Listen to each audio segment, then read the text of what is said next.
কি গো সংসারের মা, আমরা ঈদের মার্কেট কি অনলাইন? আমরা ঈদের মার্কেট এবার বেশি একটা বালান।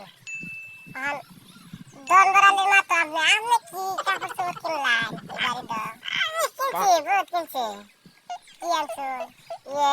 আনছি, দামি দামি কাপড় চোপড় আনছি। আমি কারো দামটা কত? আর কাপড়ে আলে দেখুন আগে, না আপনার দাগে কই? আলে দেখুন, না আপনার দেখুন আগে।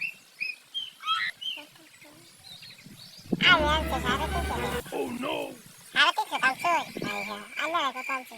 আমার দামছে 250 টাকা, ও তার তো কম কইতে তো না, তার তলে ফিরে গেলাম। আমারটা কত দামছে জানো? আমার দা এই যে দন্ডরি বাহা কইতেছে, আমার নিজাবের মার্কেটে বাজার হয়ে গেছে। যাহেরা কাপড় কিনছি যে, ওরা 280 টাকা চাইছে, এবারে কয়ে মে কোনো মানে 50 টাকা কমে 750 টাকা দামছে। এরা আল্লাহ আল্লাহ রাব্বানি মানুষ, আমরা গরিব মানুষ বুঝেন না। পয়সা গরিব না, এনারা